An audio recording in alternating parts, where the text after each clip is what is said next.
देश तथा राज्य के विभिन्न हिस्सों के साथ जामुगुड़ी हाट के इस्लाम धर्म के लोगों ने आज सुबह से पवित्र ईद उल फितर का पालन किया। इस उपलक्ष्य पर आज सुबह जामुगुड़ी हाट के बाकोला गांव में सार्वजनिक ईदगाह मैदान के प्रांगण में इस्लाम धर्मावलंबी लोगों ने एकजुट होकर सामूहिक नमाज अदा कर शांति और भाईचारे की कामना की।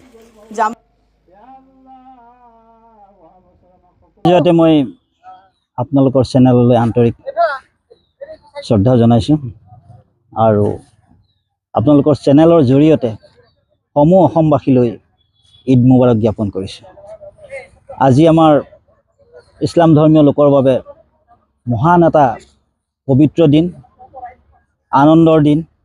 ईद उत्सवर ईद शब्दर अসমীয়া अर्थ हल आनंद।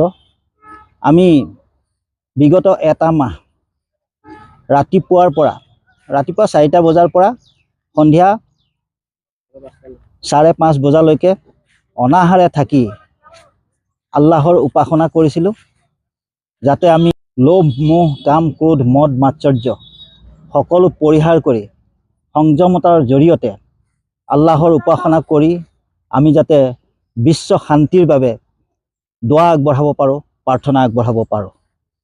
সকলো মনৰ সকলো কলুষ আঁতৰ কৰি গাঁৱৰেই নহয় বিশ্বৰ সকলো মুছলমানে এই মাহটোত শান্তি সম্প্ৰীতিৰ বাবে ঐক্য শান্তি সম্প্ৰীতিৰ বাবে দোৱা কৰিলে।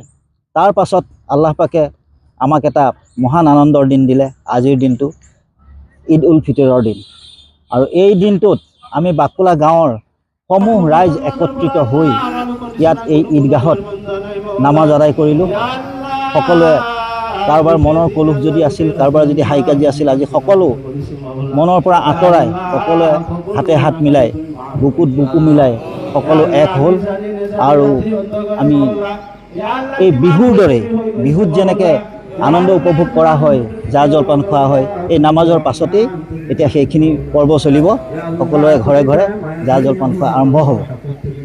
এইখিনিতে এটা কথা নকলে আমাৰ কোৱা আধৰুৱা হ'ব যে আমি যিখন ঠাইত আজি নামাজ পঢ়ি আছোঁ এইটো এটা বৃহৎ এটা পুখুৰী আছে, কিন্তু আমাৰ সৌভাগ্য আমাৰ জনপ্ৰিয় বিধায়ক আমাৰ গাঁৱৰ আত্মীয় স্বজনৰ দৰে এগৰাকী ব্যক্তি তেখেতে এটা অনুদান আগবঢ়াই এটা শকত অনুদান আগবঢ়াই এই পুখুৰীটো মাটি ভৰাই সমান কৰি ঈদগাহ হিচাপে প্ৰস্তুত কৰাৰ সুবিধা প্ৰদান কৰিলে। আৰু তেতিয়াৰে পৰা আমি ইয়াত ঈদৰ নামাজ পঢ়িবলৈ আমি সুবিধা পাইছোঁ। আৰু লগতে তেখেতে এইবাৰো 5 লাখ টকা আগবঢ়াইছে আমাৰ এই ঈদগাহ আৰু কবৰস্থানৰ বাবে।